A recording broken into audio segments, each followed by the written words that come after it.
Sort of vocal.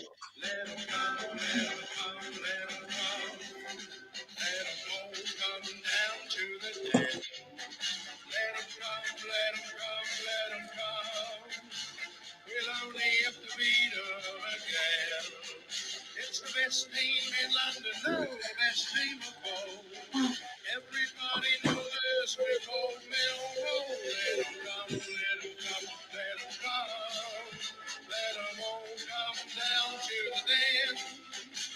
It's Saturday, Polo Lane, we've all come down to cheer. We've had our jelly deals and our glass of beer. Come rain or shine all the time, our families will bring. And as the Lions run on the pitch, everyone will sing. Let them come, let them come, let them come. Let them all come down to the den. Let them come, let them come, let them come. We'll only have to beat them again. It's the best team in London, no, the best team of all. Everybody knows us, we're called Millwall. Let them come, let them come. Let them all come down to the den. It's Saturday, Polo Lane, we've all come down to cheer. We've had our jelly deals and our glass of beer. Come rain or shine all the time, our families will bring. And as the Lions run on the pitch, everyone will sing. Let them come, let them come, let them come. Let them all come down to the den. Let them come, let them come, let them come. We'll only have to beat them again.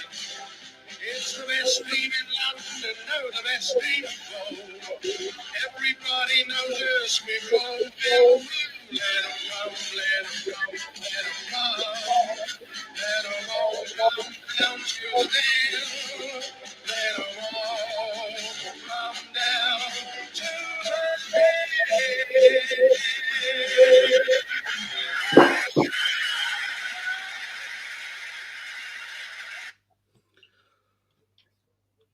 And boom. Whoa, we are live. Good evening. Good evening, everyone. Thanks for tuning in. Just putting my phone on airplane mode. It has been a while since the previous podcast. A podcast with a little bit of a difference tonight. And if we get loads of abuse, Kenny, it's all your fault because this was your idea. How are you doing, mate? I'm good, mate. Thank you. How are you? I'm all right. I'm good. It feels like it's been a long time. I don't think I put a video out for like 9 days during the international break, but we are back in business. Sunderland away Saturday, but before that, of course, tonight, the FA Cup draw. It's just about to get underway. Who do you want? Who do you think we'll get? You ain't got to give me an exact team who you think we'll get because I think there's about 58 teams in it, but what sort of level? I think that I said to you offline, didn't I? I'd like us to get like a lower league, take us back to sort of League One. You know, like, I don't know, what, 7 years ago or whatever it was, and we used to drive around to all these small grounds, and it was a proper feel. Because everyone always turns around, don't they? Go, oh, we want this, we want that, we want a Premiership opponent. We never end up getting it anyway. So I might as well just say that we want Tranmere Rovers away, and we'll end up getting someone decent. Well, tonight that was back in 2004, Tranmere Rovers away. Good evening, everyone. Good evening in the chat. What we saying? As this one. Is that a nightmare or is that a dream? I had a dream we got Stockport. Well, Stockport, of course, is still in the competition after drawing 2-2 away at the Anoraks last time out. Millwall are ball number 26 in the draw. So tonight we're going to do the FA Cup draw, react to that live. I would love to see us. I always usually say at Anfield, Liverpool way. I'd like to see us get West Ham at home. I just think get it on, and either go through, get knocked out, or get thrown out of the FA Cup for 10 years. That's what I want to be. We are ball number 26, game of 36. And then we're going to do after that, we'll have a little chat about Preston, Ken, because you was there and we didn't really cover it because we went straight into the World Cup. And then after that, at Kenny's request, because obviously we know a lot of you ask questions and we don't always obviously get a chance to cover them because we're chatting. We're we're going to go to your questions tonight, and you can ask me or ask Kenny anything. How you feeling about that, Ken? Yeah, I just think it's a good way of us engaging back with people that spend their time to watch us. And when we're talking, obviously it's always Millwall related, and I'd rather keep the questions Millwall related. But, you know, we do keep an eye on the comments, and there's always a lot of questions that we can't cover or can't answer. So it's just a chance to give back to the people that have been loyal to us, really. Yeah, top man, mate. Nice one. So you're in a bit of a weakened position tonight, if I'm honest, because it's just me and you. And I'm happy to answer no questions, by the way, because you see enough of my big fucking meathead on this show. I think a question you could get very early and numerous times. Kenny, do you still want Gary Rowett out looking at this league table? Because if we beat Sunderland away on Saturday, we go fourth. That is everything we want and more in it, surely. Yeah, definitely. Yeah, it's a difficult one for me. I've always said that we have the players to be in the top six and give it a go this year. And I've always believed that the way that Millwall should play and formations that we should be playing would get us into the top six. And slowly but surely, Mr. Rowett is starting to come round to that way of thinking. Let's be honest, at 2-2 against Preston, if he hadn't put 2 up top and changed the formation, we wouldn't have won that game. So I've got to I slag Rowett off a lot, but I'll answer the question now. I will give him credit when credit is due, and I do honestly believe that credit was due on that game. He made changes early. He didn't bottle it when we went into the dugout at 2-2, into the change rooms at 2-2.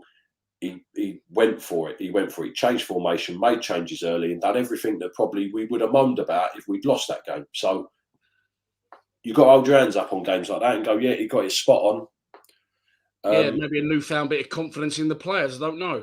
Yeah.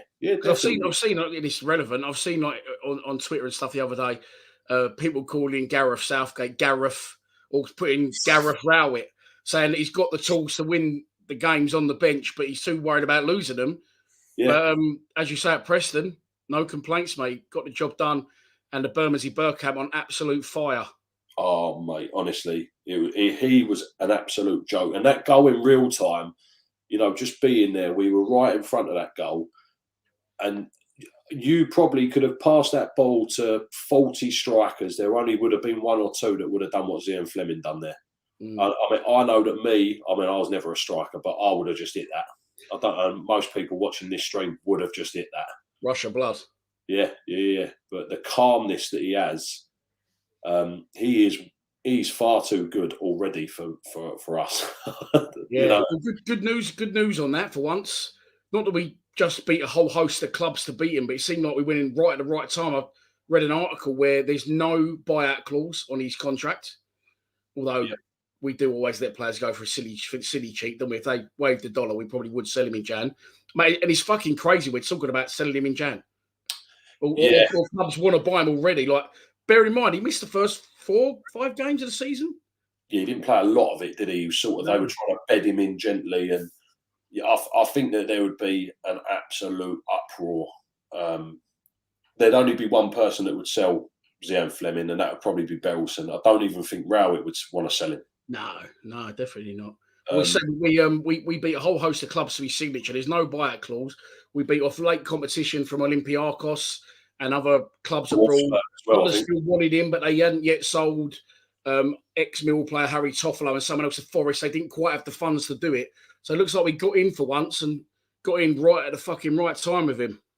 Yeah, again, you've got to, because we slag off our scouting and who we've bought in the past, and that's all we ever seem to talk about is look at the Russians, you know, and all that sort of thing. But they've had a blinder there. They've done really well. They've scouted right. They've picked their time right. They've priced it right. And apparently Gary Rowett actually did a lot of work behind the scenes to get him. There was a lot of FaceTiming and stuff like that. I think Zian said that himself, where they were talking about, you know, visions, etc. Yeah, nice. All right, well, we're going to go back to all that and more and questions very shortly. But right now we're looking at the FA Cup draw, round 3. Ties to be played. I think it's early Jan. I think it's my birthday. So around that time, around late Jan.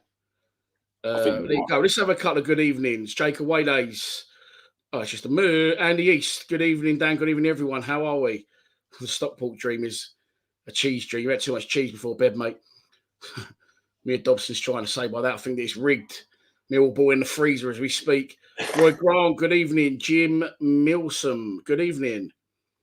Dave Clark, how are you, mate? It starts. The show has started. It's on BBC Two. It hasn't officially started the draw yet. They're having a little chat in a minute with, I didn't even recognise him, Mark Wright. Do you remember him? The Ginge from Liverpool in England.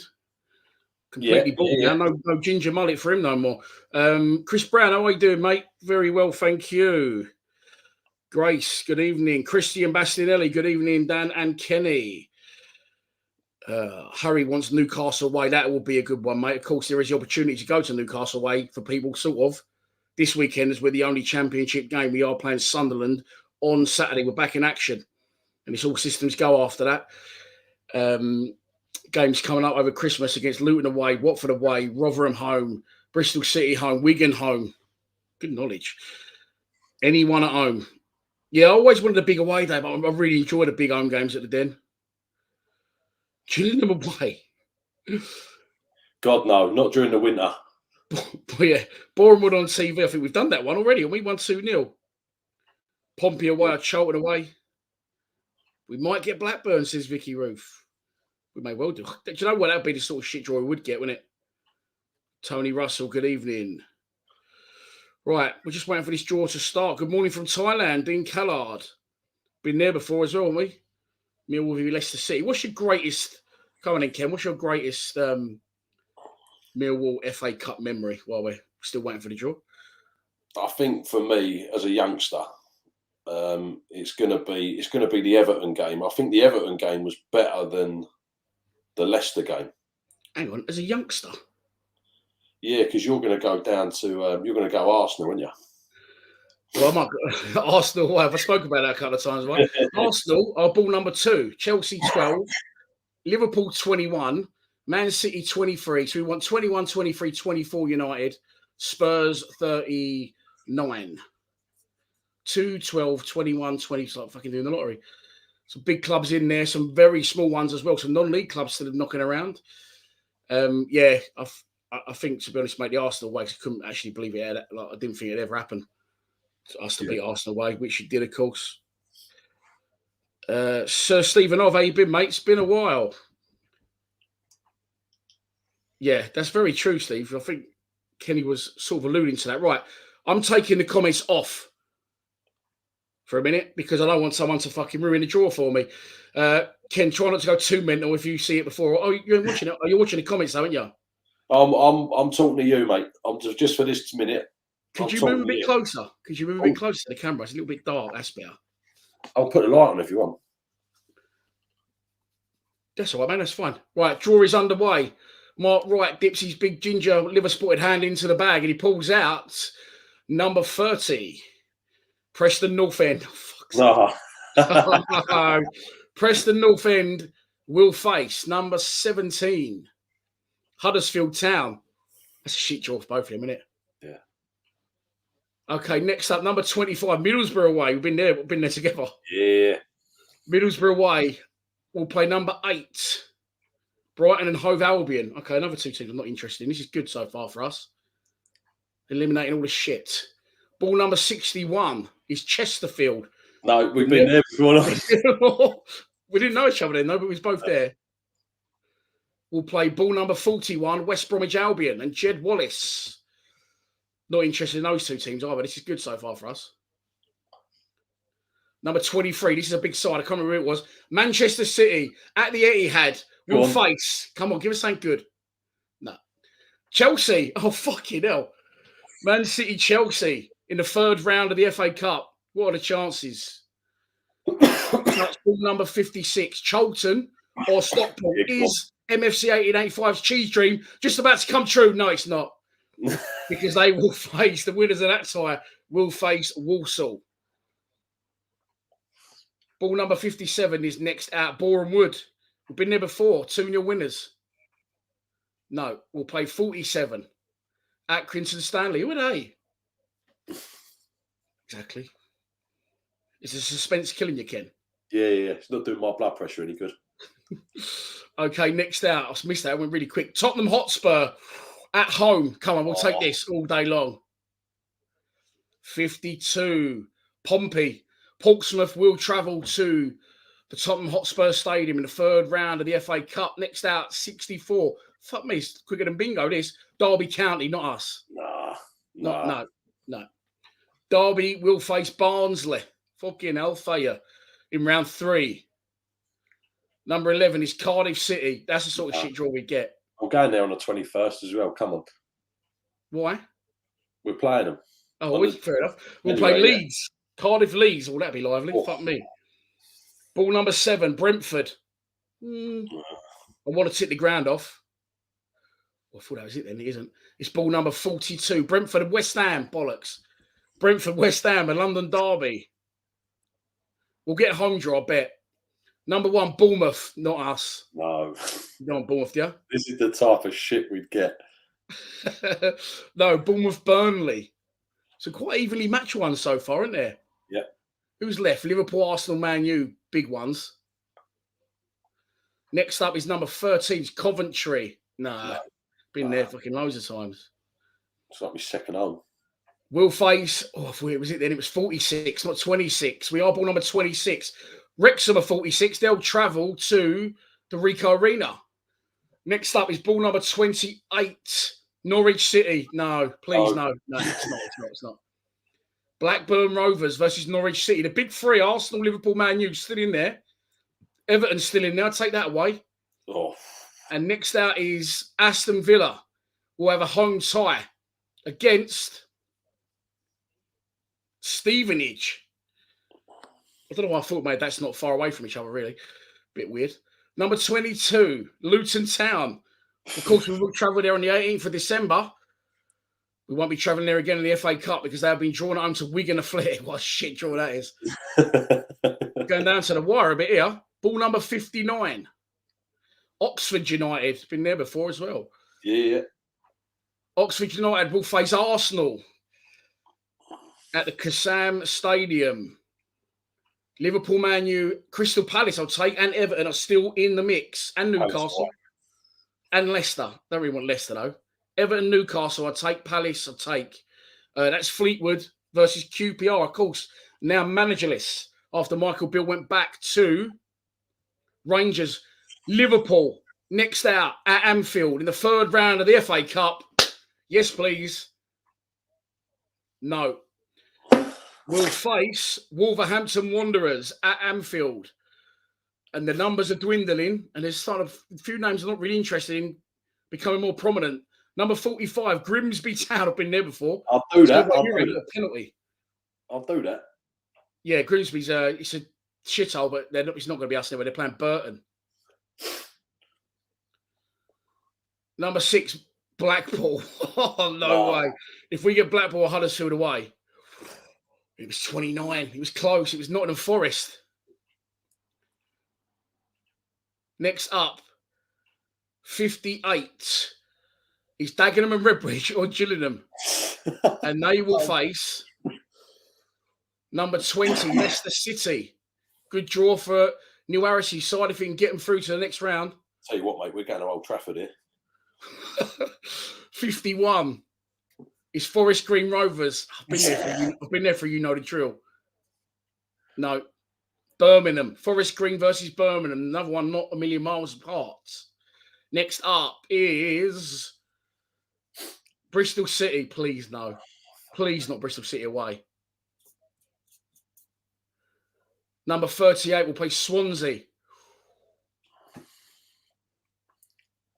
Next out the at 54. Hartlepool United. Fuck me, you couldn't go a lot further in the country. Oh, it was 26. It was 36. They will face Stoke City. And we're still in the hat along with Everton, Man United. Hull City get a home draw. No, please no. 16. We'll face Fulham. Hull versus Fulham. There's not many teams left at all. Number 14, Crystal Palace. Come on, give us Palace. Oh. We'll play Southampton at Selhurst Park. Millwall at the top there with Newcastle, Everton. We got a home draw. Millwall are at home in the third round of the FA Cup. Shock. And we'll face 34. Fuck off! Fuck off! Oh. Sheffield United. Fuck's sake. Didn't they knock us out last year? Wow, what a shower of shit. Fucking hell, man. Oh, well, that was fun. Why do I get so excited every year thinking something good's going to happen? to my life, not just the fucking FA Cup draw. Oh, Man United are still there, by the way. Everton are still there. There's only 60. Fucking Sheffield United. Didn't they knock us out last year or the year before? Yeah, I think they did. 2-0 at our ground. It was a couple of years ago. Man United got a home draw. They're going to get Everton, Reading, Rotherham, Watford or Ipswich. Everton, Man United, Everton. I'll see you got Man United, Everton. You got West Ham, Brentford, and you've got Man City, Chelsea. Fulham. And Brentford, Fulham. Yeah, might win the FA Cup. No, Brentford, West Ham, isn't it? West Ham, yeah, sorry. Oh, that's a lot. That's a lot of Premier League teams coming out of that draw for the next one. Yeah, I thought that we could end up winning it. Simon Patterson, good evening, mate. How are you? Hope you're well. There's been a donation and all that. Sorry, Christian Bastinelli, thank you, mate, for your ongoing contribution to the channel. I've lost the dish out gun, but super chats are open. You can donate to the channel via the comment section if you so wish. If you don't want to do that, you can at least. Oh, you are subscribing. Tonight is for subscribers only. Well done. Thank you very much. We might pass 19,100 today. We're about 4 short. Steve Lee's always the wealth of knowledge that he is. Third round is weekend of the 7th of January. Okay. Nice one, Sir Stephen. Right. How are we going to do this then? Fire straight in, eh? Fire in. So we know we've got Sheffield United on the 7th of fucking January. Yeah. And that's it. So I just look at some of the questions. So that's it. Yeah. So, and we've discussed Preston briefly. There you go. Right. Questions. People want to fire questions in for me or Kenny or for both of us. Then fire away. I'll start off. Basley, am I going on Saturday? Never in a million years am I going Saturday. No, I wasn't going originally, so that's a lie. I have ticked Sunderland off, but not at a game. I did a shoot there, like a multi-sports shoot. So I'm not going Saturday. It is a 12:30 kickoff, and it is now live on Sky Sports. So if you are going up for the Sunderland game, I'll fucking take my hat off to you, because that is a long old way to go. I wanted to go to Sunderland. I'm pretty sure, is that not the game that was changed? So it was never because of the death of the Queen, wasn't it? That's it. So I was gonna go, and then it's changed. It's closer to December. Christmas is coming up. I can't be doing long journeys like that before Christmas. So no, I'm not going, Baz. I'm not going, mate. No, I've me either, mate. I've got fucking hell. Right. Okay, so this is Ken. Do you want to tell you a line? Is that right? Yeah. Millwall Holdings. Did you have your op, Dan? No, my operation once again got cancelled, which is brilliant. Got another appointment tomorrow. So appointment cancelled. No, I haven't had my operation. I did mention it the other day. Okay. I like a question I saw a minute ago. Hang on. Chubby T. Would you choose winning the FA Cup or getting promoted? I know it's a pipe dream, but we do love a cup run. Ken? If you could choose one of those two, winning the FA Cup or getting promoted, which one would you choose? I'd choose getting promoted. I think that pretty much every single game in the Premier League would be an RFA Cup final. So, we wouldn't be someone that would expect to stay there, would we? How do you think we do? I don't think we'd. How long do you think we'd last? Should I say? I don't think we'd be this team that would get absolutely wrecked, every single week. But I think we'd struggle. I think we'd really struggle. We might be able to do well. Do you know the funny thing is? I think we'd probably do better against the better teams. Yeah, I thought you were going to say we'd probably do better under Neil Harris because he did have that knack of an FA Cup giant killing. In Harris's time, I think we'd be Watford, Bournemouth, Leicester, Everton, come close to beating Brighton, who was a Dave Martin armpit away from beating Brighton. Could be another team in it I've forgotten to mention. Watford. But anyway, yeah. And of course, we got absolutely tanked at fucking Spurs. But I think we do all right for a season, and we want the money, of course. For me, we sort of won the FA Cup. How old was you in 2004? Younger than me. 15. 15. Yeah, mine's easy to work out because I was born in 1980. So I was 24 in 2004. So sort of beating Sunderland was like winning the FA Cup because we knew we'd never beat Man United. So yeah, we've both chosen to win the Premier League. If that could happen, that'd be lovely. Next one is from Ashley Hoffman. If you're offered 10 million in January for Fleming, do we sell? We were just sort of talking about this earlier. I don't know if it was on screen or off it. Ken, £10 million. I mean, if you offer that to us as fans, it's not really we're not going to get. We're not getting 5 million each, are we? We're going to and I think a lot of that, in my opinion, a lot of that probably would go into paying back Mr. Berylson the money he's already weighed out for things. Would you sell him for 10 million if you guaranteed the funds to reinvest? No. I think in January is a short order. See where we are, at the close of play of the season. But like we said, I think the only person in Millwall that would accept 10 mil would be Berylson.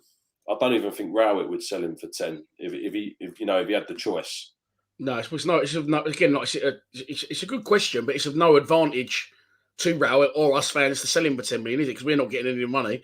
No. Hashtag pay me. We don't like my cash, but no, we're not getting it. Oh, so it's a little bit of a dead question. Would the club take 10 million? That's maybe that's what the route Ash was taking. If we were offered 10 million, Jan, would Fleming, do we sell? So I've asked that question right or wrongly, but do you think the club would? I think Berylson would sell. Yeah, I think £10 million. I think doesn't he put about £4 or £5 million a year into that club? Supposedly so, yeah. He's not got any money out of it, has he?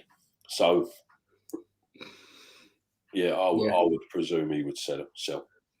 Dave Turner, I'll have to answer this one because he wasn't there Saturday, Ken, which unfortunately I was. What do you think of Romain Esse's start last Saturday? So Romain Esse, for anyone that doesn't know, is a product of the Mill Youth Academy. Apparently, he has been involved in a couple of under-21s games, and I do watch a lot of 21s, as we know, and towards 23s they once were. I thought he looked really strong. Apparently, he got the start because he'd been training with the first team and he's been looking strong. And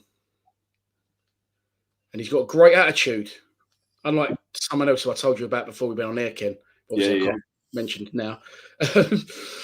He looked really good, mate. He's a right winger, which I think we're crying out for. Nothing against Volsammer or Honeyman or anyone else that plays there. That's his actual position. I think he looked pacey. I think he looked like he had intent going forward and confidence, and he had the final product as well.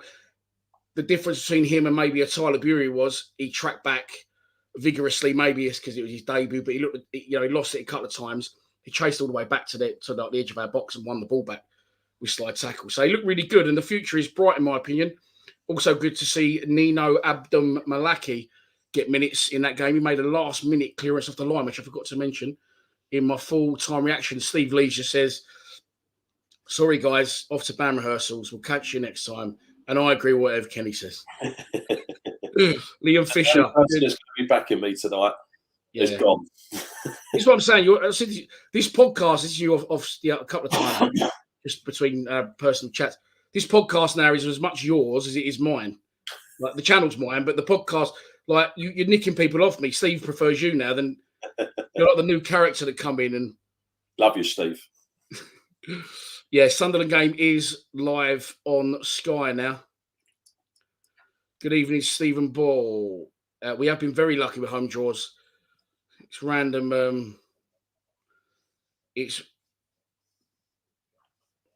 What was I saying? Then I was trying to read the comments. Yeah, Henners is in. Who?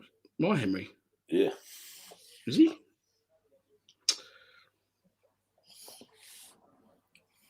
Okay, here we go. Vapes, just as Kenny Vapes sticks in his question.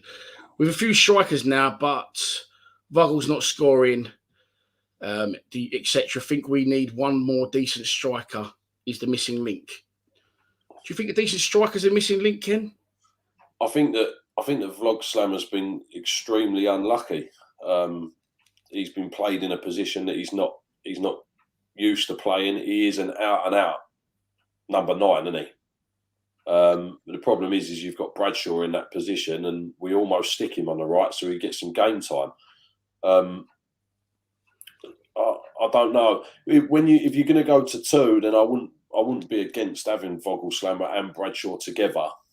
I think it's a blessing in disguise. If he's going to start playing 2 up front, it's a blessing in disguise that Afobe's injured, and that might give Vogelslammer a bit more chance. The problem is with him is you don't know if he's the answer because he hasn't had the chance to play in that position yet. Yeah, the thing is now, if us creeping so fucking high up the league, he's not going to change it to 2. Do you know what I mean? And he can't risk taking Bradshaw out who's scoring and giving Vogelslammer that run of a few games, I don't think. Because I think particularly he don't score after maybe 2. People are saying, why have you taken Bradshaw out? Of course, Bradshaw did score our goal on Saturday. I did credit it to Murray Wallace, as did News at Den. From where he was all sitting in the West Stand, it did look like it went straight in, but it was a great header from Bradshaw. See the goal, Ken? No, I haven't. No. Yeah, it's a good, great flick header. Great flick header. John Howard, do you think Millwall will move stadiums to an east to get to location to Kent? I don't know about East be. I think it's a typo. But yeah, obviously we have got a new training ground being built. The first shovel goes in the ground in January, I believe, out in West Kingsdown, not a million miles from us. Yeah. What do you think of this? Like, because there is rumours that our current training ground is about 3 acres. There is rumours this is about 80 acres, and rumours that in time, and these are not concrete rumours, just hearsay that I've heard as well as a Mill fan, that they're going to try and build a stadium here eventually and move the club out. What would you make of that if that did happen, Ken? I mean, look, it's 5 minutes down the road from me, so it's not the worst thing in the world. But I don't know. I think it's good to have options.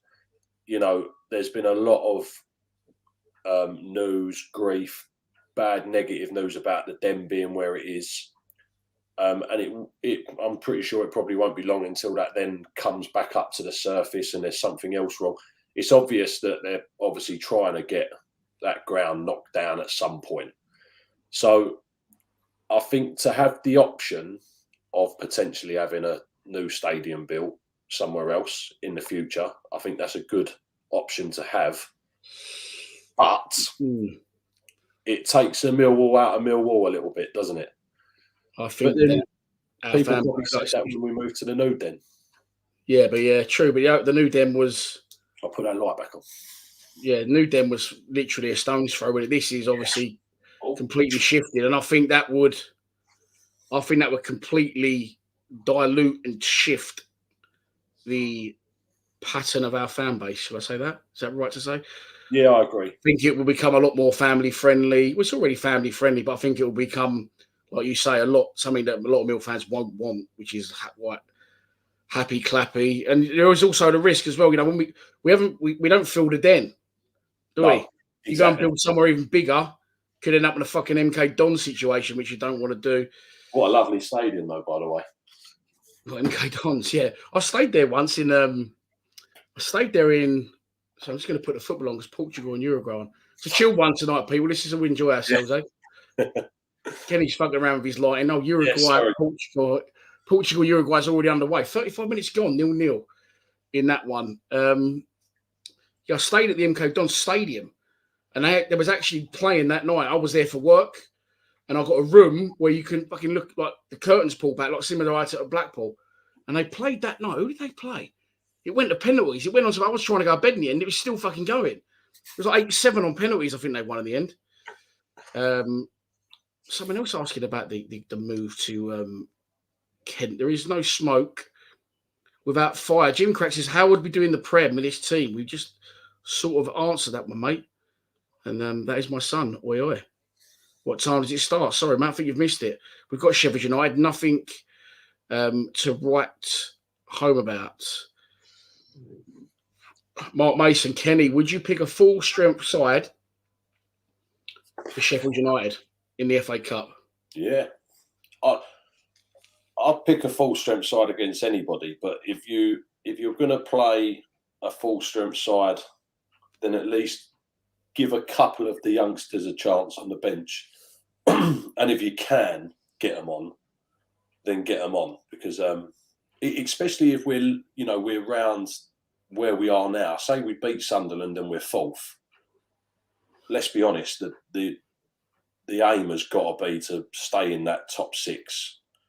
But momentum is key. I would still keep the same squad that's getting you there into them positions. However, if it's going really well or it's going really bad, then just give the youngsters a chance and let's just get ourselves out of the FA Cup and keep pushing. That way, we've at least won in a way, by giving some boys some match time. That's a good question.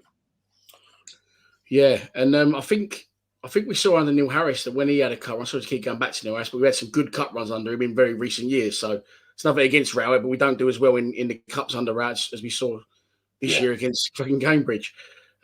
He will always adamant about playing a full strength side, and keeping the momentum going. Yeah, I think we've got such a deep squad now, though. That, what is the full side? I don't think we know, do we? No, nobody knows. It's almost become exciting, hasn't it? Yeah, I mean, it is the way football is these days. But I don't know. What do you think if Rowett had to pick a team tomorrow? I suppose it depends. It depends who you're playing, but if Rowett had to pick a team for a cup final, I suppose we get a little bit more settled. Long in goal for him, but not for me.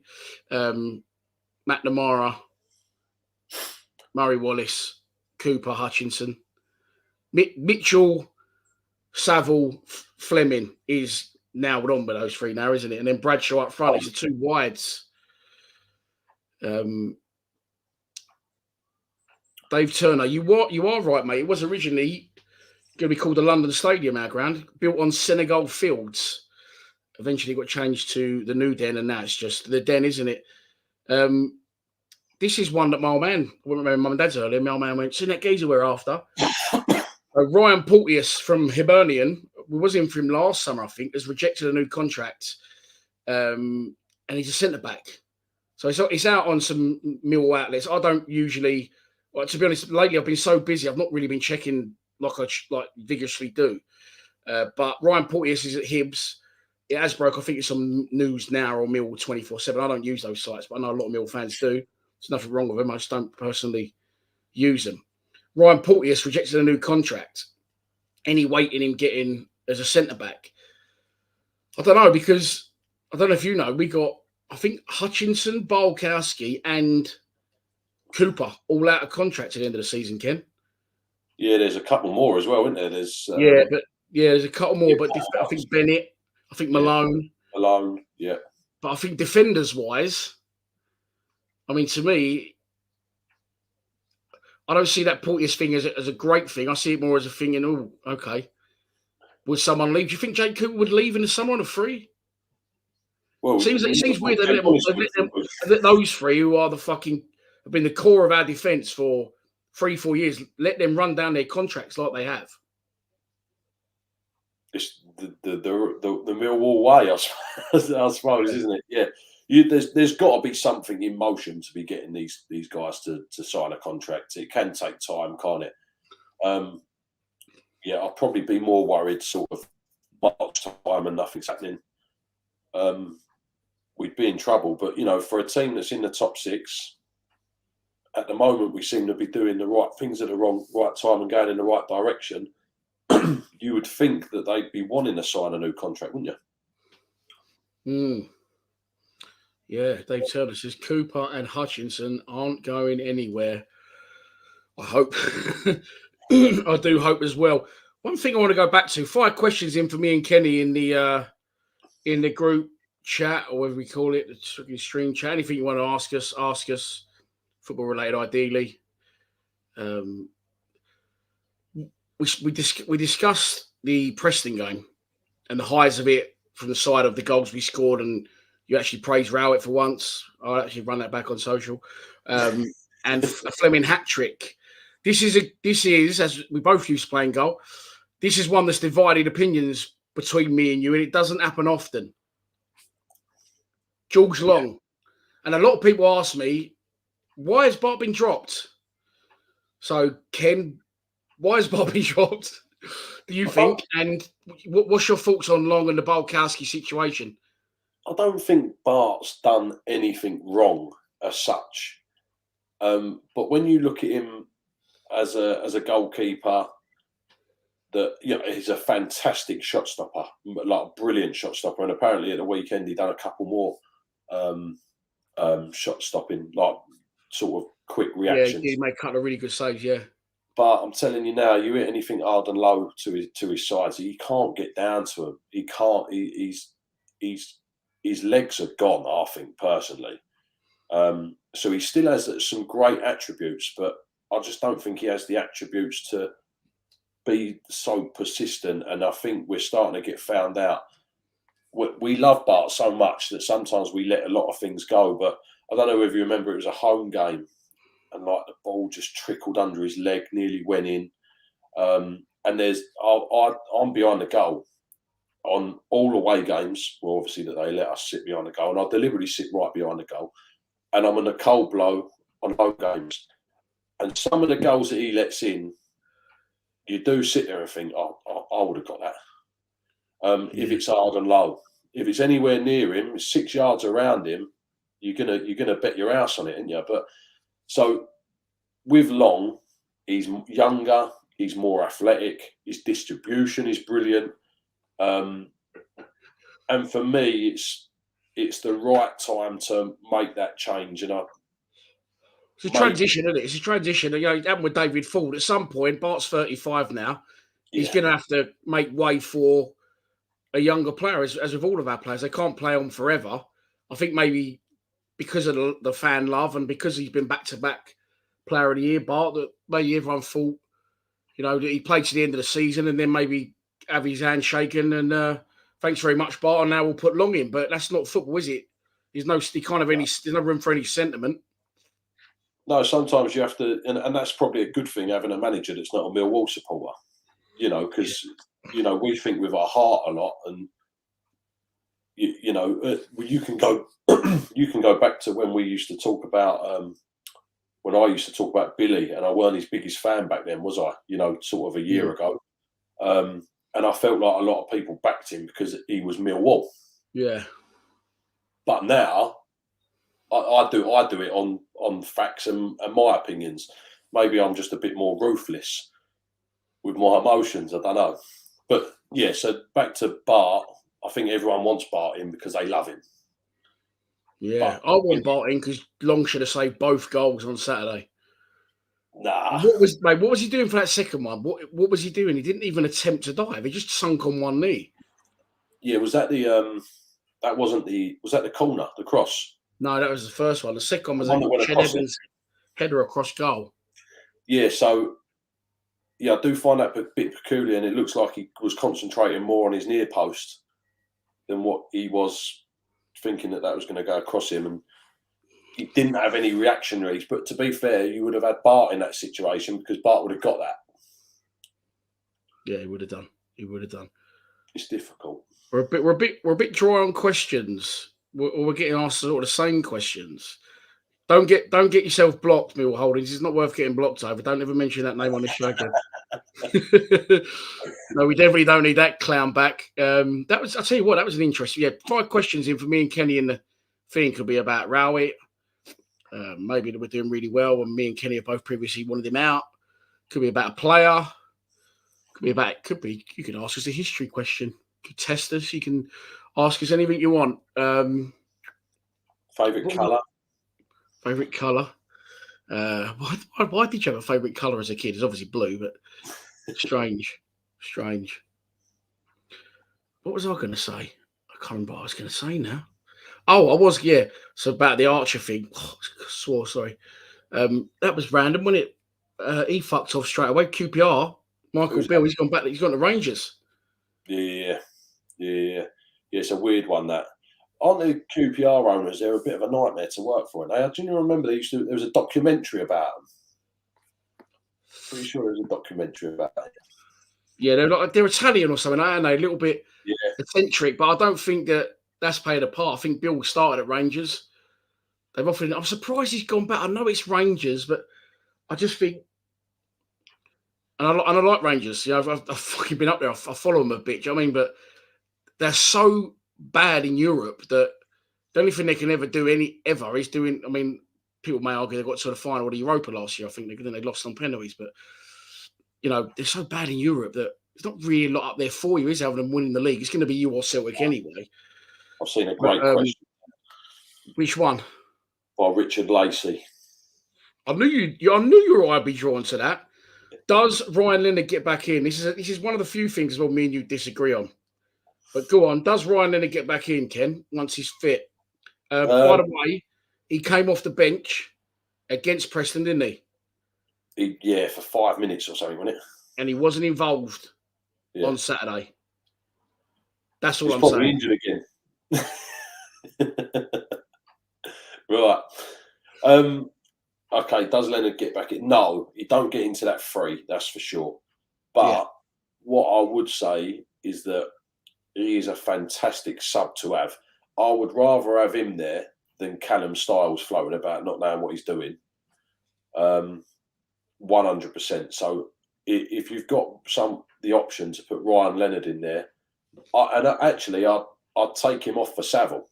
You'd let Billy do the work, and Billy's becoming a lot more forward thinking as well. If you've got two engines like that in the middle of the park, with an element of creativity, with a big talent in front of you, with two goal scorers in front of that, then it's dangerous.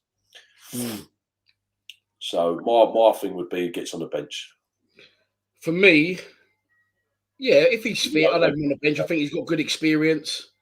He's had a long time at the club, but he's not a starter anymore. And I think that we'll move on to this in a minute. Someone's put faults on Sean Hutchinson.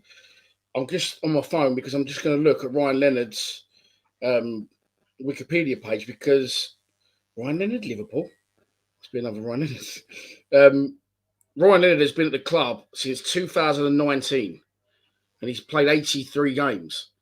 I'm pretty sure in the last 2 to 3 seasons he's played about 20, because he spent a lot of time injured, and he's now 31. So I don't think he's one, if he's fit, have him on the bench, but I don't think he's one similar to Bart, want to be sort of in your thoughts as a figurehead for the team going forward. You know what I mean? Yeah, no, I agree. But then also, I'm going to say this, the last few times I've seen George Evans play, I thought, where's he come from? I know, I agree. I agree. He's looked good in the centre of midfield. He's sitting there and distributing the ball. I really liked George Evans when he first came to the club. Him and Keith and Bell come in and give us a little bit of fucking kick, didn't they? Yeah. And then they both sort of faded really quickly. But I do agree, in the last couple of games, for me, this season, Evans is knocking on the door, because it's, as I said, the first 3 names on the team sheet for me now, as far as I'm concerned. As far as Rowett concerned, it is Mitchell, Saville, Fleming, and I think that's if you look at our league position, as I said, we go 4th if we win Saturday, above Watford, above Norwich, and some people may say that's a false position. With that midfield 3, I don't think it is a false position. I think we're more than worthy of with those 3 being in the top 6. That's fucking mad. We've come out of nowhere there, haven't we? Really, come out of nowhere. We'll go into 34 points if we beat Sunderland on Saturday. So we spoke about Bart, and we spoke about so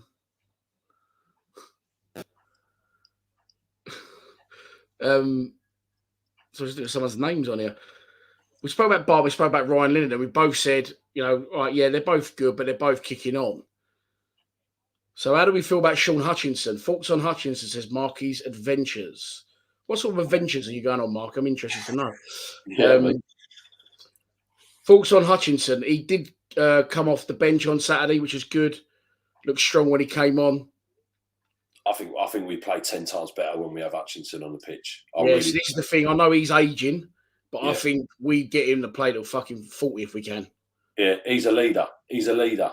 You know, we don't have any leaders on the pitch, and it just feels when you have him on there, we do seem to be a lot more disciplined, a lot more attack-minded because we've got a lot more trust in the defence because he's there. I just think everything clicks better when Hutchinson is playing. I think Cooper plays a lot better with Hutchinson alongside him. Yeah, he does. Yeah, definitely. And so, I know Cresswell scored 4 goals or whatever he scored now, but I'm just not convinced with him. Yeah, but this will lead us on because talking about Saturday and Hutchinson, of course, Cresswell started the game, and obviously with my mince pie, sometimes I'm like, who was that one that time? It was an away game, and I went, "Ooh, with shot, keeper saving." I went, "Oh, who was that? Murray Wallace?" And you went, "It's fucking Shea Ojo." Where'd you get that? So on Saturday, one of our players, as I said, there's no crowd there, and I sat West Lower, Kitchener Lower, whatever you want to call it. A lot more. You can hear all the players and the manager. It's interesting. Do you know what I mean? You can't usually hear that. And fucking someone was going, like really fucking dictating on the pitch vocally. And I said, who is that keeps shouting? And my boy Henry went, it's fucking Charlie Cresswell. He was really, really vocal. And I think he's improved recently. And obviously the goals were always a bonus, but I think that he was horrendous.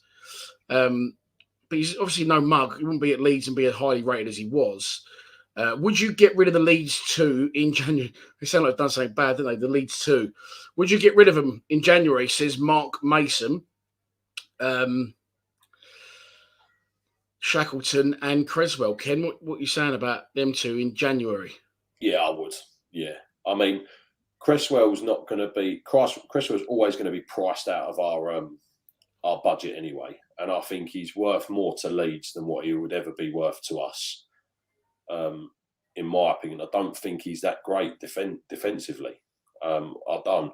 I think Shackleton, I feel sorry for him a little bit because he's come in and he hasn't got a job, has he? He's been given bits and pieces to do in different positions. And I think he's done his best when in them positions. I think he's a trier. I think he fights.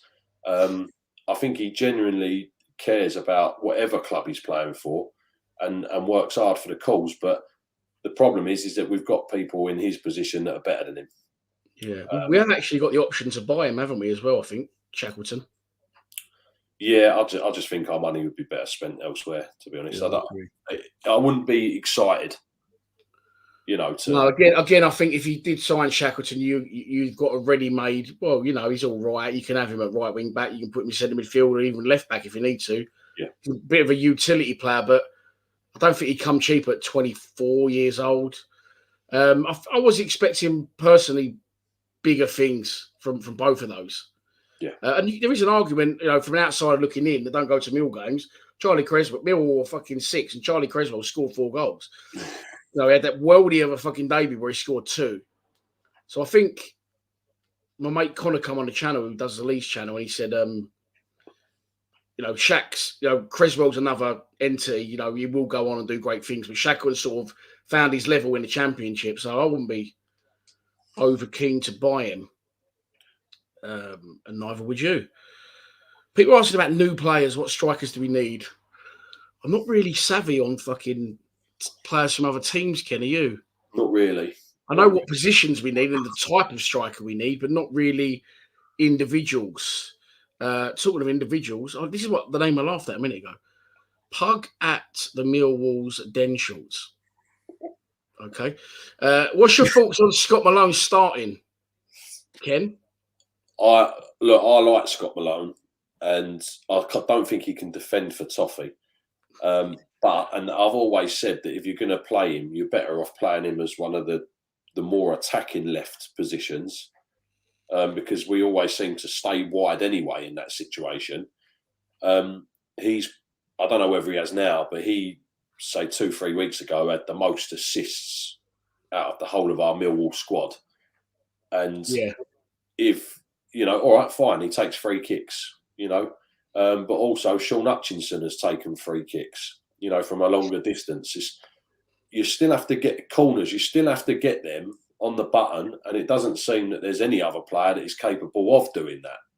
So if we're ever going to score from set pieces, you need to have your set piece specialist delivering the balls into the box. And that's Scott Malone. So I don't think he's a fantastic player, but I think he can deliver a great dead ball. And for that reason, you've got to have him in the team until someone else can do it better. Yeah, but Murray Wallace, obviously the left backs. I suppose you can count Callum Stoles, although we don't really play there. Two very different types of left back, and now we've gone for it at the back. I suppose you could depend on who you're playing, no, but we never roll teams heavily and go for the out and out juggler, do we? So I think he done didn't he bring Malone on against Preston and it worked really well? Oh, it worked really well. Yeah, brilliant. He did bring it on, didn't he? Yeah. He pushed really high as well. We had McNamara and Scott Malone were pushing really high. Yeah, so that went back to obviously the 5 at the back, which got the victory. But I don't know. Sometimes they played in wing back. He wasn't working for us, was he? I don't know. Again, maybe it could be competition for places. But for me, Malone, when we re-signed him, I was excited. I thought he was good the first time round. A lot of people didn't like him first time round. I thought he was really good when he came back. Then I thought he dipped off massively. And I thought that, again, age was starting to creep in. Legs maybe. Never the quickest anyway. But I have been impressed with him in recent weeks, and it could be a thing, wants his shirt back. Can't get in really in front of Murray Wallace, and then they bring in Callum Stiles, who's playing left wing back. Maybe that's got his back up, and it's good man management to have that competition for places. The thing is with the Preston game, what changed it the most was that we went 2 up top. You go 2 up top, you have to drag a defender away, which means that we can get forward more. When you've got 3 centre-backs only marking 1 player, it's easy for a defender to push out to stop our wing-backs coming down the line. Vapes in again, says Billy Mitchell is ranked the 4th most valuable player right now, not far off 4 million. What is that? Must be amongst the Millwall things. Yeah, really interesting one with Billy. Really interesting. I really rated him. I got accused of rating him because I knew him personally by many. I'll mention your name. But I knew maybe that was clouded a bit because I know what he's about. I know how much he wants it. I know how good he is. And with this new change of formation, I think people were seeing that. I feel that when Billy came into the team and Danny Mack come into the team, it was like, blinded to, young, hungry Millwall fans and good players. And then I felt that Billy become a little bit of the boo boy, and Danny Mack went to the next level, with the in the opinion of the fans. You know what I mean? Yeah.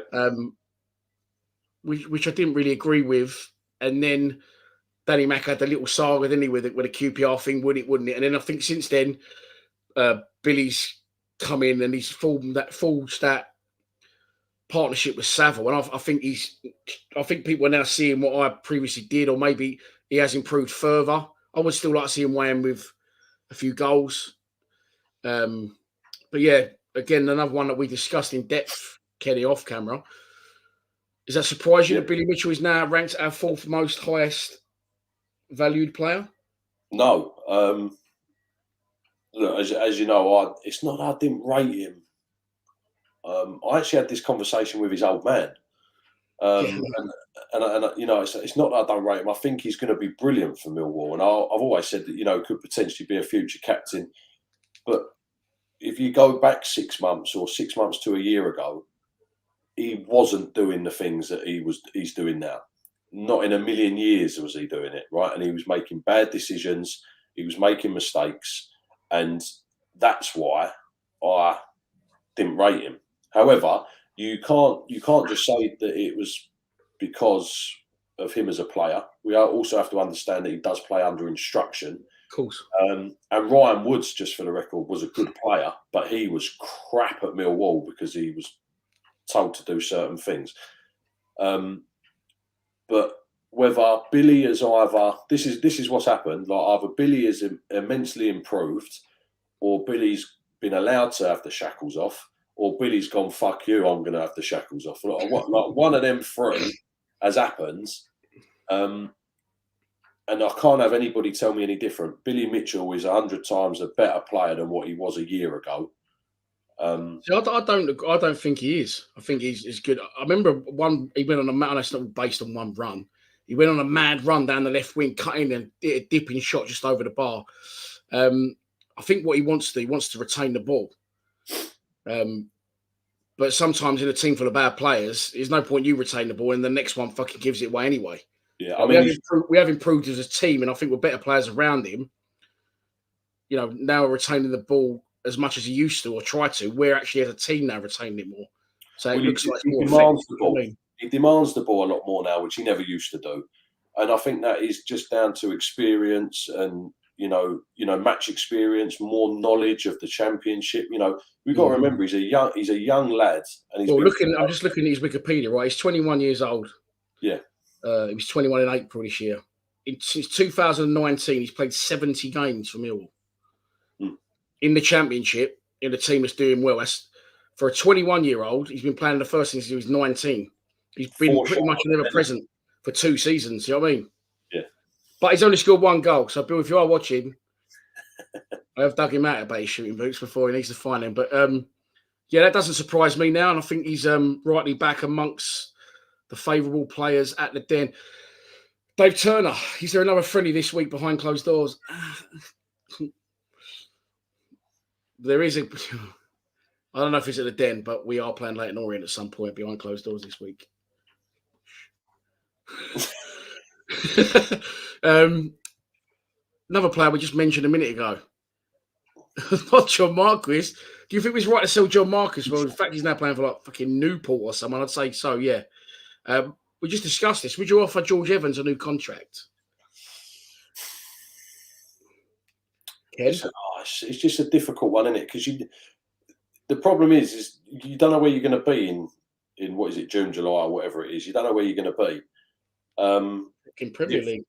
If we're in the Premier League by then no, I wouldn't. You know, you'd want to be trying to put your money elsewhere into better quality of players. But I have noticed a big improvement in George, and when he comes on, I think everyone used to do this. You'd see him come on the sidelines. You'd go, "Oh, for fuck's sake!"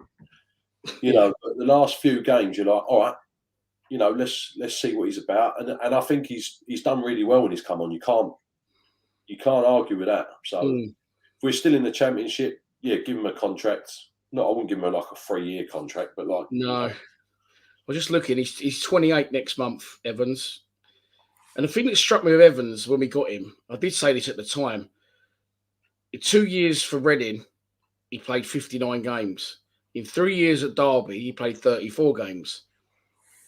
And in nearly 2 years at us, he's played 43 games. So he's only playing about half the games at every club he's going to. At Derby, even less so. So is he another one that falls into the category of he suffers because he's... Sometimes if you're a utility player, the manager will go, I don't really know where to play him, but I'll have him on the bench because he's fucking handy to have. Could play centre-back, could play centre-mid, do you know what I mean? But would I give Evans a contract? I don't think I would because he's so far down the pecking order. I'd say he's behind, you know, I think if it comes to Mitchell or Saville or, God forbid, both got injured, I think you probably put Honeyman and Starwell in there before he put Evans in there anyway. Yeah. The argument is, and this is the thing with when Bradshaw, should Bradshaw get a new contract, and he did. The argument to give Evans a new contract is, of course, if you let Evans go, you've got to go and then source a new player. Yeah. Which will have to be scouted. And the scouts have to be paid. And then we might have to buy that player. And they could end up a worse player than George Evans. So maybe keep George Evans to be on the safe side. We know what he's about. We know he gets on all right at the club. He knows the job. We just got to give him wages again. Do you know what I mean? Instead of, I suppose it depends on budget and where we are with money to spend as well.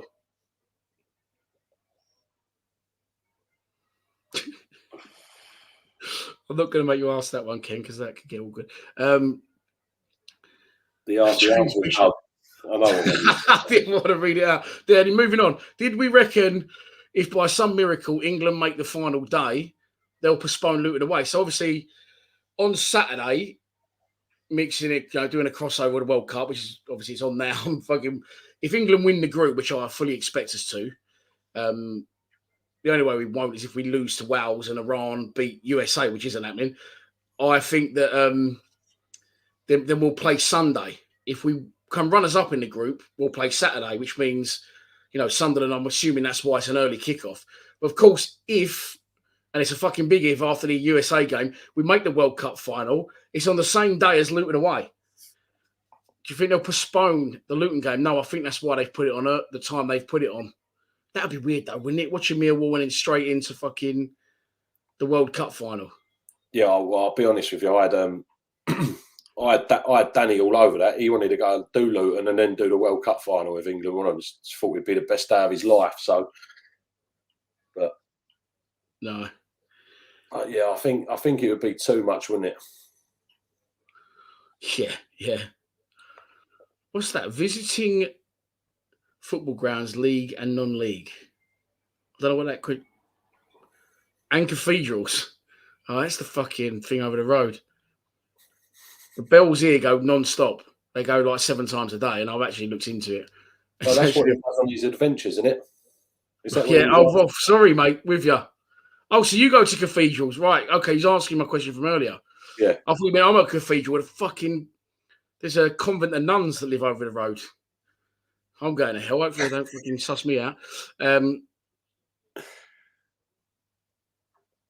That's a good question. Chubby T.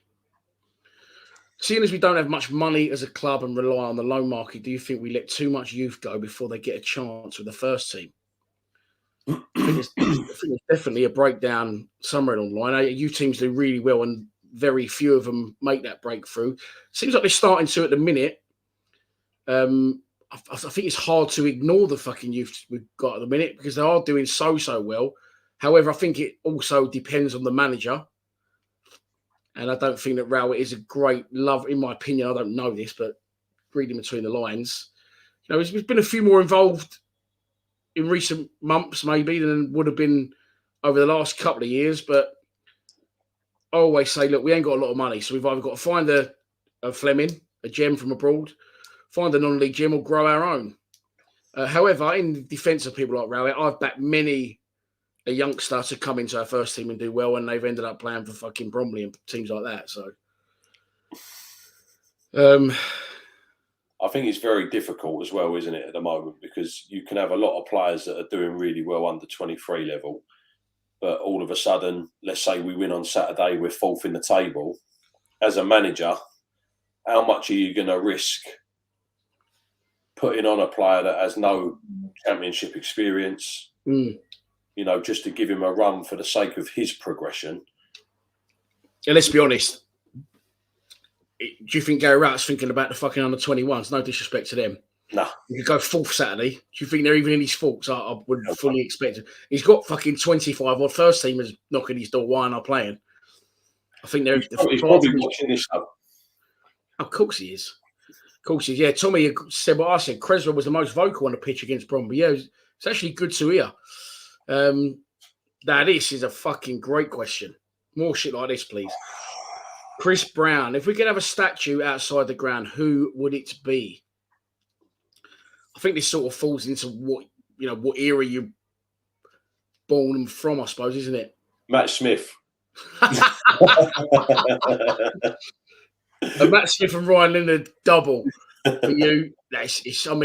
You've got the Harris mural, of course, haven't you? They got repainted, by the way. If you haven't checked that video out, it is on the channel somewhere. Should post that more, actually, because I was there with the artist when he redid it for a couple of days. There's a little video in that on the channel. Just type in Neil Harris mural. Hang on. Portugal on the attack. Oh, Sidnetsky. For me, I know the obvious choice is Kitchener. Actually, this brings us to me on nice here. The obvious choice is Kitchener, but I think you got to go. There's an argument for Les Briley was the fucking skipper or John Dockey. I think you got to go Harris. Talking about Millwall legends, right?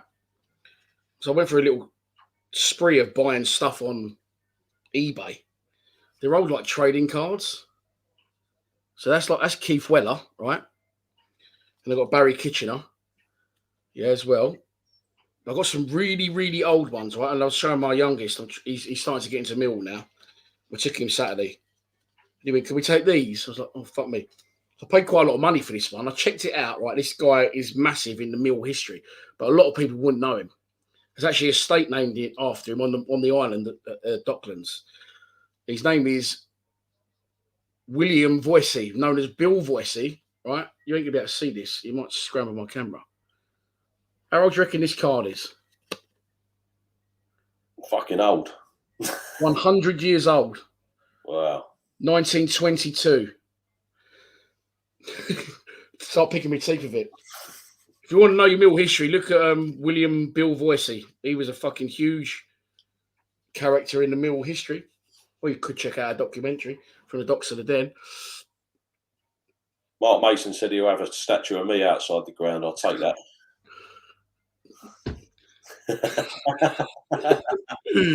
Cheers, good question, Jakey. Tyler Bury, stick or twist? For the audio viewers, Ken. For the audio viewers,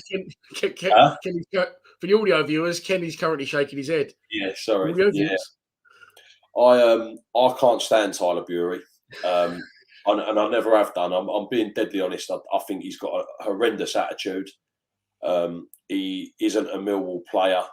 I think he thinks he's far better than what he is. He just about managed to smash it at Hartlepool.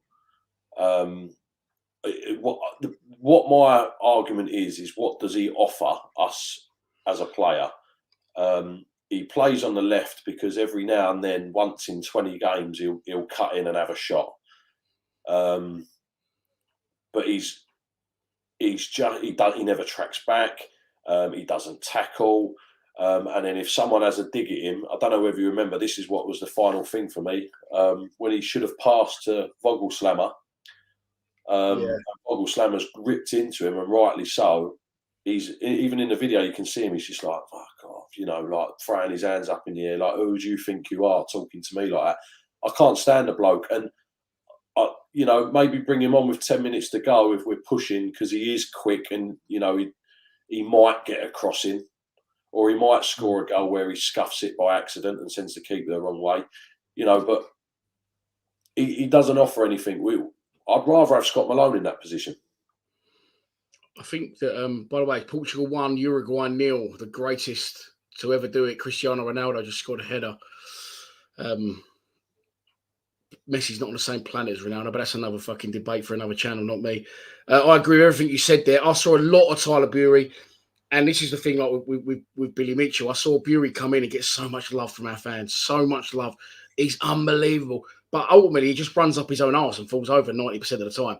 And I think it proved it more than ever on Saturday when that essay come in and he lost the ball and he fucking tracked back. Tyler Bury's one of them, he's a luxury player, but we're not a luxury team. We're not going to be 4 or 5 nils up and he'd be doing what he wants and throwing his hands in the air. We need grafters, and he gets bums off seats with his runs, but he rarely. I mean, he did have a bit of a purple patch, and he has exceeded my expectations. But Neil Harris brought him in, and he didn't play for a while. He was actually already a pro at Wimbledon. He didn't come from our youth academy. He spent a lot of time in our 23s, and he was horrendous in the 23s. He's actually improved a lot. But yeah, he's not for me, and he's not for you. No, definitely not. Either. Good question, Jakey. Like that one, mate. Well done. Martin, would you recall Alex Mitchell or sign a new centre back? This sort of ties into the question earlier as well about giving the youth a chance. He's sort of done 2 pre-seasons with us now, hasn't he, Al? And another brilliant centre back at the club who just is getting nowhere fast, and it's not down to him, is Hayden Muller. He was actually in the team in lockdown. He's actually recently been injured. He's just come back from a calf injury. But 2 really good players. And when we signed Charlie Creswell, I said, why nurture someone else's when we can sort of nurture our own? Maybe Rowett's argument will be, well, I've given Alex Mitchell 2 pre-seasons. He scored in one, didn't he, against Arsenal? And he's gone off to do well at St Johnstone. Obviously, the Championship's a different kettle of fish. The thought I get is that he wants to give Mitchell that chance, but when he does, he doesn't really like what he sees, which is fair enough. You know, that's his opinion. And you can't argue with our league position currently. What do you think about Alex Mitchell, Ken? Well, I've never seen Alex Mitchell or Hayden Muller kick a ball, so I've watched him at St Johnstone. I think he scored a goal against Celtic, didn't he, or Rangers? He scored a goal against Celtic, yeah. Yeah, and he looks good. He's a big lump, and he looks quite athletic for a big lump as well. He acts quite athletic. But again, yeah, I'm the same as you. Like it's difficult, isn't it?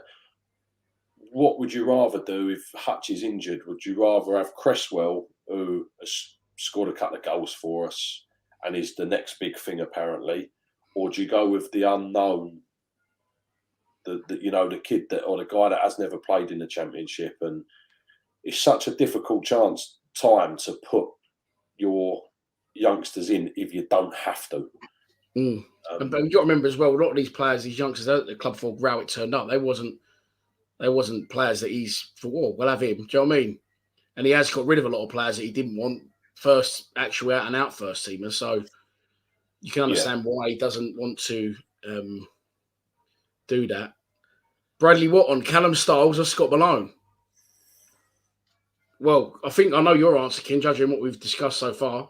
Well, actually, if you're asking for a left wing back, I actually was really, really impressed with Callum Styles as a left wing back. I think he played it in his first game for us. And I've watched him play for Millwall as a centre midfielder and for Hungary, and I thought he was awful. I've never seen him have a good game as a centre midfielder. So I like him, centre mid. Do you? I think he retains the ball quite well. Yeah, I think he's got a nice passing range. The issue I've got with that is one's getting old, and one is not actually a Millwall player. He's on loan at Millwall with the option to buy. Would you buy Callum Styles, Ken, if you could? I would if he was a left wing back. Yeah, I'd definitely buy Callum Styles if we could. Bear in mind his age as well. I think, was he 23? Yeah, I think so, or around that. He's another one with a blinding showreel. I think Yuri Scalak and Charlie Creswell have got the same editor, and it's not me. This guy's better than me. I don't know who he is. But I'm not ever taking notice of a showreel again. But with Styles, I think there's definitely room for improvement. To be fair, my best mate went to me when we signed him. Mate, why are you getting so excited? He fucking plays for Barnsley. If he was any good, someone else would have got him by now. And he's not currently getting in the side. But I wish these nuns would fucking go to bed. They drive me mad. Nuns, can you hear it? Nah. Fucking non-stop. A lot of Scott Malone topics in the conversations. John Albert says the same as Kenny. Set pieces for Scott Malone are definitely the best deliveries we have. You are right. You've got to get them. You're right. Anyone can take a free kick. You've got to fucking get it right, haven't you? Yeah. And again, like we say, the reason why you're playing these strikers so wide is surely to try and get the ball into the box. Have Fleming coming in at the end, have Mitchell or Saville, on the edge of the box. But the problem is what we end up doing is we end up running down the line. Someone mentioned he's got pace, end off. Right, so what? Like, pace only gets you so far. You've got to have some ability there. You've got to be able to cross a ball. And as far as what I've seen, Vogelslammer and Tyler Bury cannot cross a ball. So he changed the formation and he went to 4 at the back. But what he also did at that point was not play 2 up front anymore. And I know I always bang on about this, but they scored 24 goals between them last year, Bradshaw and Afobe. That's fucking a decent return in the Championship. But now he's moved them out, and we haven't really got those. We haven't got the right players, have we? Bennett started there Saturday, and I expect Bennett to start against Sunderland. Someone said in the comments Bennett was awful Saturday. He was. With him as a player in there, but I said this before, you can't build a team around Mason Bennett or plan for a game with him in the side because you just don't know how long he's going to fucking last, do you, Ken? No, I actually quite like having Bennett come on last 20 minutes or something, and I think he does offer something completely different. I also wouldn't be against him being a straight 9. If you've he was, wasn't he? Remember during lockdown, him and Jed played up front. They scored a few goals. Yeah, and I think that if you're playing one up top, then, you know, obviously I'd give it to Bradshaw. But if Bradshaw's blowing and you've got 10, 15 minutes to go, I'd rather have Bennett there. Because you know he's going to just bust his balls for 10, 15 minutes and he's going to be exciting and energetic and he can score a goal. Yeah, Chris D says, need a target man. And it's oh, fucking hell. Sorry. The Portugal goalkeeper come out, cleared one. Uruguayan jumps in front of him. I thought he was going in the goal, but he just went up in the air about 900 foot. Still 1-0 Portugal, 62 minutes. Need a target man. Yeah, we do. That's what I strongly believe we need. But I also think now we need to look at these wide areas. I'll be excited to see that essay involved more. I've got a feeling he might be now. David Squire. Do you think our supporters will want Rowett out if we lose the next two games? Or does Rowett now deserve our support until the end of the season? Listen, at this point now, Rowett isn't and doesn't deserve to be going anywhere. You know, I think now, unfortunately, it pains me to say it. If anything, I think you could have clubs sniffing around him with our current position.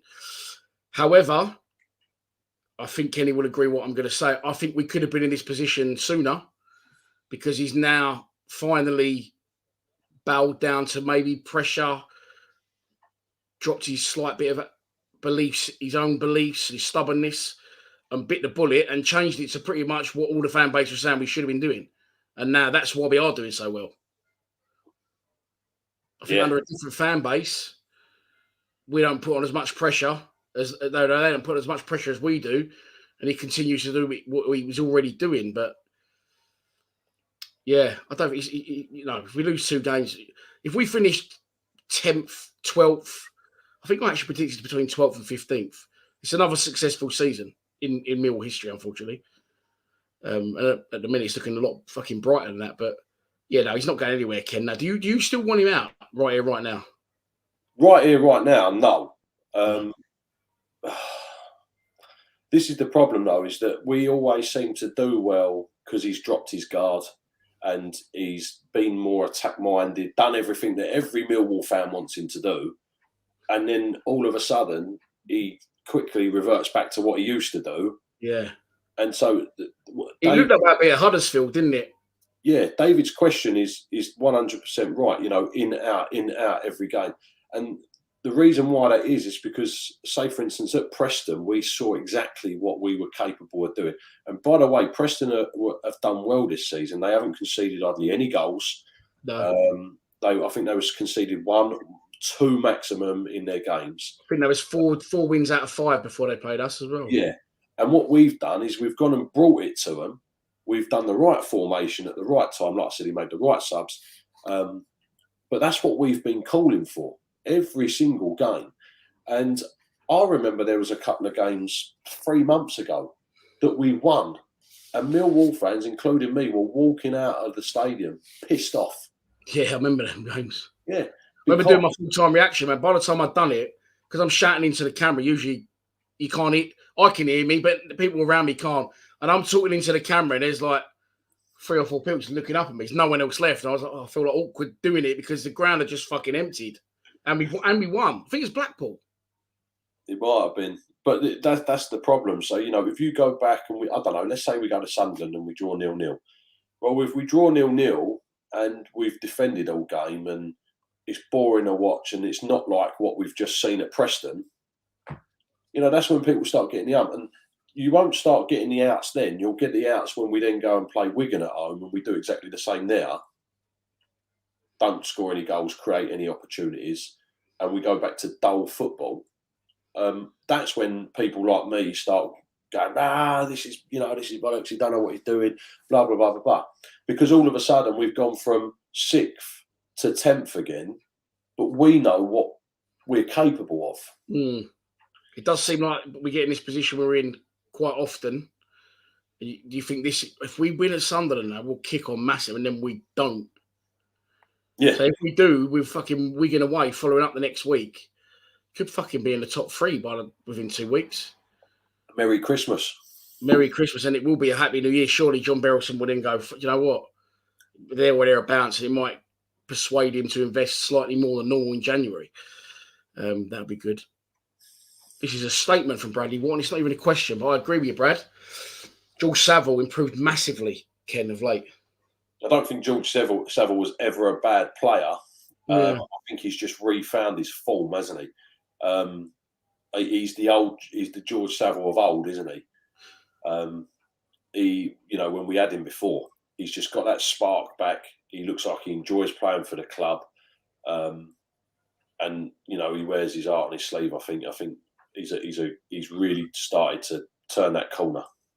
Yeah, see, I thought that obviously he went to Middlesbrough, then he said, Millwall was a stepping stone, didn't help himself there, come back again for the third time with his tail between his legs. About 3 years after he went to Middlesbrough, we had a different manager playing a different system, and he was not going to play in that 10 anymore. And Preston, Rowett insists he isn't a 10, never has been, although he was. He presses high behind Morrison and Gregory, he arrives late in the box, scores goals.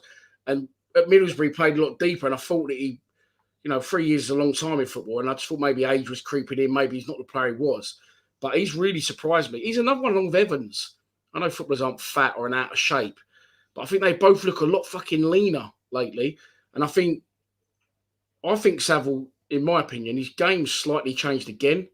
I think you see him now. I've seen him lately as a bit more of like a bit of an enforcer. Like he's going around rattling people a bit more and proper getting stuck in because Billy's doing the running for him. And he's sort of there. And I think you do need the Hutchinsons, the Savills, and even the Leonards. You need that little bit. I mean, we started a few games, and I think we had Bury, Shackleton, Mitchell all on the pitch. And I'm not saying I rate those players because I really rate Billy, but you need a little bit of experience in the Championship. You need a bit of fucking older head in there at times as well, don't you, to carry the others through and guide them. Yeah, no, I agree. Saville's definitely one. He's become a lot more vocal, hasn't he? He was like that quiet kid that used to play, like good quality player, but the quiet one. Whereas he looks like a bit of a bully now. Yeah. Gets in people's heads.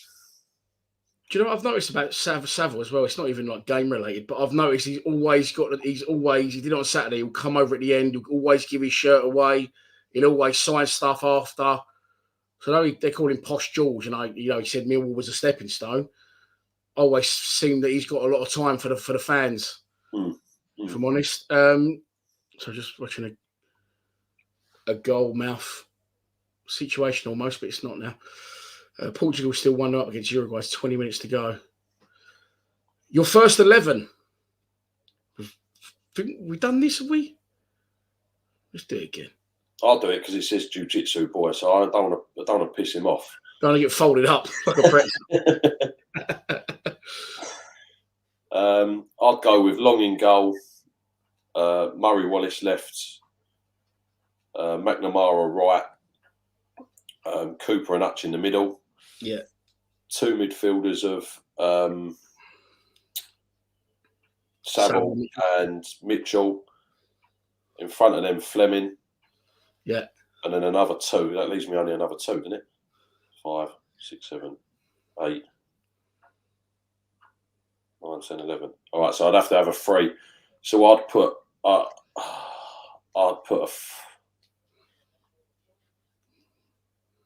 Hang on, because I've got all discombobulated here because I've discombobulation. I'll see what I would go with. I would go with Bart in goal. Same back four as you, McNamara, Hutchinson, Cooper, Murray Wallace. I love that. That's a Millwall back four written all over it. And then in the midfield, I'd have Saville and Mitchell, right? But I'd probably put in either Styles or Honeyman as well. Yeah. And then Fleming in a 10. And then I'll go with Bradshaw, and if he was fit, a phobia up front, or I'll try and get another striker in. I've got it. I know now. I know. You've got it. So, yes, I'd have Murray Wallace on the left. I'd have Cooper, Hutch, McNamara on the right. I'd have George Evans sat in front of them. Then I'd have Billy, Mitchell, Sav. Then I'd have Fleming. And then I'd have Vogelslammer and Bradshaw up top. Like a diamond formation almost. Yeah. Yeah, I think we benefit from two strikers. I think it eliminates. I don't think we've got the players in the squad to have these wide men. Yeah. I don't think we've got the right type of players there. I think we lose. We cause ourselves a problem in that situation. Do you? Yeah, it's 9 against 11. Yeah, I think he's gone to the two wide men, but we haven't really got the players that are coming. If we still had Jed, I tell you, I don't think I'd go, fuck Jed, he's gone. West Brom a ship. Imagine you had Jed wide right, and then you had Fleming in the middle. And you keep Bennett fit and keep him on the left. Yeah. That would be a fucking good side. That would be a good side. Right. So I'm still people were talking about. Fuck me, I must be miles behind on the comments. That's the Kitchener statue, the Neil Harris statue, the Kenny Draper statue. I always wondered why you got the Kitchener stand, you got the Coldblow Lane, the Dockers, but no, it's just the North stand. It's just the North stand. It should maybe the Draper stand. They're gonna call Kenny it. Draper, the Bobby Barry statue. Oh, that's 2 strikes. You only get one more. The Russians, Sheringham, Kitch, Cripps, goal. Jiu-Jitsu boys trying to get banned. No, I'm joking. Like I didn't see it right. Skip down. Fucking, there is loads. Don't say a phobia. Sorry, Chris. Sorry. Okay. Is it true that Millwall scored more goals from set pieces than any other club in the country? They're talking about after a recent World Cup game. Well, it wouldn't surprise me. And I've got nothing. I don't think it's a bad thing that we're good at set pieces. However, I think, if we was the highest scoring team in the country with set pieces and the 10th without set pieces, the problem is we're a lot of the time completely reliant on the set pieces. It's a good weapon to have to your armoury to be able to score from set pieces. Not easy. But I think, the balance would be on the flip side of that. We'd probably be one of the lowest from open play, wouldn't we? Yeah, I think we are. But we are, by the way, by a massive mile. I think if I remember looking at the graph, we've scored like 15 goals from set pieces in the Championship, and the team closest to us has scored 9. It was something like that. Like we're like say you've got all the teams like here just dotting up, and then Millwall's here. Yeah. On the scale, that goal coming through. Oh, you just read it from me, have you? No, I thought someone else had already said to you it was a goal. No, I'm not. No, they just hit the post, Uruguay, but they are pressing. 15 minutes left. Someone's going to read it for me. I don't really care in these games. Does Alafe have a chance of getting near the first team? Hasn't done much in his chances he's had. I don't know about that. I'm going to have to disagree with that. I think that he played against Cambridge. Was it Cambridge? I think it was Cambridge, and people were absolutely going mad, going, he missed 3 chances. I can't believe this. But I'll be honest with you, when I looked at that, I thought, hang on a minute, he's the only player that's actually got himself into a position to get them, try and have a shot on goal. And I actually applauded him for that. The only other time I've seen him come on was, I think he had 5 minutes at the end of a game, and I think Malone was down the wing or someone was down the wing, and he was absolutely screaming for it. All he had to do was square it across to him, and he passed it too close to the keeper. I think he's someone that you could potentially give a chance to at some point. I think this is a very difficult one because he's gone away to Sutton in 2021. He scored 14 and 37. Then he went back again and scored another 8. And he seems to be at the top of the pecking order with ones that shan't we give him a chance? But it's difficult, especially if you're playing one striker. Do you know what I mean? Yeah. But Isaac, Tanito, Luwabaloba, Adunura, Olotawasalemi in Alafe, full name. Easy for you. 23 years old on the 21st of November. I knew he had because I remember the club posting happy birthday, Tanto. I think for his own well-being at some point, he's got to knock on the manager's door and say, if I'm not going to play here, I can go and have a good career elsewhere. Maybe drop down a few levels, score a few goals and come back up. Wonder where they see it, players like that, because they're happy just to do a Ryan Sanford and sit there forever. He's currently on loan at Maidstone, by the way, Ryan Sanford. Or do, it's all about the player as well and their ambition. If you're happy just to sit there, 23. Look, if you look at Billy Mitchell again, for example, he's 21, he's played 70 games. By the time he's 23, he's going to play like 140 games. Touch wood, he doesn't get injured. Like 23 years old, there's players in this World Cup, 23 years old. There's a lot of them. Do you know what I mean? For me, I think you've got to look at the player and their ambition. You could force a move out if you needed to. if you're Isaac Alafe, if you scored the goals he has. And I think Gary Rowett alluded to it in the last transfer window. He said we've had a lot of offers for Tanto for loan and permanent, but we're not sure where we're going to go with that. Oh, he's fucking missed a sitter. Suarez come off the bench. So it's a difficult one. Do I think we're going to give him a chance? No. No, I don't. And at the minute, look, we got Volsama playing right wing. You got Afobe injured. We've only really got, as a recognised striker, haven't we, Tom Bradshaw? Yeah. I don't think we're going to see the best of any of our strikers all the time. They're up front on their own. We need to start trying to gauge some sort of partnership with whoever it is. You know, it could be anyone. It could be Alafe. You know, you just don't know, do you? But we need to start organising some form of partnership up there. There isn't a partnership. There isn't a link. Especially for the lack of goals we score. To play one up front is very tough. Chance for Uruguay. Saved by the keeper. That is powder puff. And it's to rely on one striker considering the lack of goals that we score. Yeah. I just said that 4 the other day. 3 against fucking Watford. We are starting to score more goals, but I think it's a big responsibility for one striker. Yeah, it is massively. And, you know, luckily, Tom Bradshaw's got big shoulders. And we know that because of how tight he wears his kit. But, you know, he can sort of bear the responsibility. But I don't know, just whenever we do get a chance to put a ball in the box, we've got a 5'0" striker in there up against Vikings usually. Vikings. You know. Yeah. 100%. I remember it being marked, was it by Aidan Flint? And then I think against Huddersfield the other day, it's an absolute giant of a guy. Aidan Flint's a centre back, but he does score goals. Yeah. So Aidan Flint one week, and then I think it was against Huddersfield. They had this big, horrible bloke marking him. Like he must have been about 9 foot. Yeah, it's not easy with Bradshaw, as I always say. But I don't know I think we need a more rounded, you know, an Ollie McBurney, a Gary Medine, you know, that type of striker. But if you get that in, that means Bradshaw's going to be sitting on the bench. It's very slim pickings, isn't it, for a striker at our club? But opportunity, it's almost like a goalkeeper, isn't it? Yeah. There's only one fucking space, and if you don't do the business, you're going to be out. Yeah. But the minute Uruguay trying to do the business unsuccessfully. Right, so little recap. We spoke about this game. How's that rate for you, Ken? Preston away on the scale of away days. That's got to be up there with your greatest ever, isn't it? Especially if Danny went with you. It was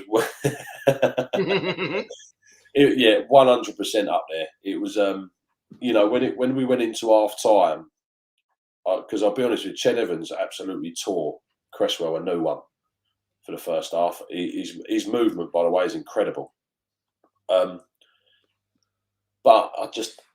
we come out a different animal, and we looked like we had some intent to, you know, from the off, and it weren't just about the pressing. It was, I swear, it was like 5 minutes. Rout pulled Honeyman off. And Honeyman was having a poor game. He weren't tracking back as much.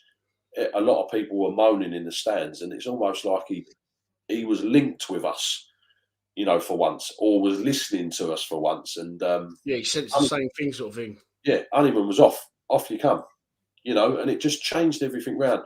And we were never in. Once we got the second goal, we don't have any of this squeaky bum time anymore. We stay in charge. We missed that one. We also found that tonight that we will face, after me getting well overexcited, was brought back down to earth of a bump. We will face Sheffield United in the 3rd round of the FA Cup at the Den on the 7th, the weekend. Ties will be played on the weekend of the 7th of January. Not an over and inspiring one there. I've got to say, and I can't remember the guy's name, and I'm sorry about this, but last podcast we done, this guy promised me an hot dog. Yeah. And before the game, I had a tap on my shoulder and he gave me a pie. So she said, "That's a fucking where's the hot dog, mate?" Yeah, thank you very much for that. I appreciate it. So you're living a dream. Right. On Saturday, Championship football is back. Of course, we are the only fixture. This is a rearranged fixture from the one that was cancelled when the Queen died. We are in action against Sunderland at the Stadium of Light. It's 12:30 kickoff, and it is live on Sky Sports. I'm not going. Kenny's not going. I will be doing a watch along for it. How do you see Saturday going, Ken? Because if we win, there's that league table again. We will go fourth, above Watford and Norwich, two clubs that were very recently in the Premier League. Well, look, How do you see it going against Sunderland? There's a purpose here, isn't there? You know, there's a big opportunity. Especially with no one else playing. That's like, yeah, to make a statement. You can either go for it, and if we go for it and we fall short, it's, you know, all right, at least we gave it a go. If we go up there and we sit back and we play for a 0-0 draw, then we understand where the intent is. But surely we've come out off of a 4-2 win away from home. It's broken the duck, so to speak, and you know we should be going to Sunderland with a lot of purpose. You're right, and broke the duck in style as well. The duck in style. It's almost, it was a brilliant win, but it's at the same time frustrating. The international break has come so close to it. Sunderland 1, Millwall 2, Christian Bastinelli. A 3-2 win, says Vapes, goals galore. And 2-1 to Millwall, says Dave Clark. We're not going to give you ours, of course. There you go. It was Chris Brown who gave you the pie. Thank you very much, Chris. Do you know what? I thought it was you, but I didn't want to say thanks to Chris Brown if it weren't Chris Brown. He told me he burnt his tongue on it. Dan's jealous now, Chris. You're going to have to sort him out next time you see him. The Kenny Draper podcast strikes again. Mark Mason 1-1. Jake is going for a 3-1. Paul Wise, what's my prediction? Well, you'll have to wait and see. And of course for Kenny's, because there will be a preview up on Thursday, unless you're a YouTube member. And in that case, the preview will be up on Wednesday, a day early. You also get your Lions Lounges a week early. Weekly wallpapers for your phone. I must be honest, I missed that one last week because of the international break. And giveaways. I was actually going to buy a Millwall home and away shirt, throw it at one of the players to get signed for me, so I could give them away to the members. You can become a member of the channel by clicking the join icon. It's about £2.50 a month. And the fucking club shop's closed and it's all gone tits up. So it should be open next week, shouldn't it? I believe. I don't know what's going on with it, because Hummel obviously make it, that sports, whatever they're called, fucking distribute it, and they've gone bust, and now Millwall have cut ties with them. But apparently there's a load of fucking gear in the club shop that we can't sell because it doesn't actually belong to us. It belongs to this third-party distributor. It's a weird turnout. Right. So, yeah, thanks for tuning in, everyone. I'm going to leave it there because I'm hungry. I've got chicken Kiev and chips. Delightful. You had dinner yet, Ken? Yeah, I've had mine yet. I had risotto? Chili. Oh, lovely. Very nice. All right, well done, mate. Thanks. Enjoyed that. Been going for an hour and 42 minutes. I just realised that. Nice. There is a guy, by the way, Dan, just quickly, there's a guy, he's written the same. I'm doing shouts now. Look. No, he's done. Dan, do you think letting Lovelace go is the biggest mistake in the last decade? I don't think. You think it was? No, I don't think so at all. I don't. He's scoring a lot of goals in their 23s, and I think he came on in a couple of European games, but it wasn't. This was well out of our hands. I do know a little bit about this actually, because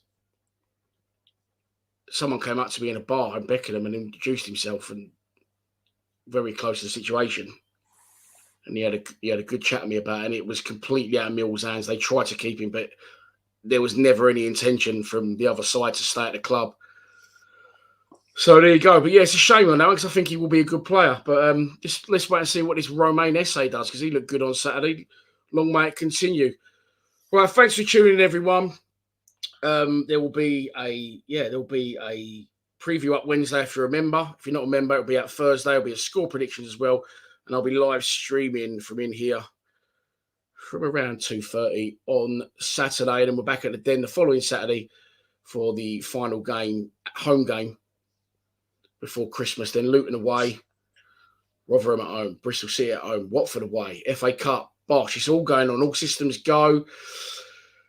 Let's hope the Three Lions do the business tomorrow. I'm considering streaming that, but I'm not sure. It pisses me off watching England. Anyway, please subscribe to Lions TV. Come on, you Lions. Moo. Moo. Cheers, everyone. Moo.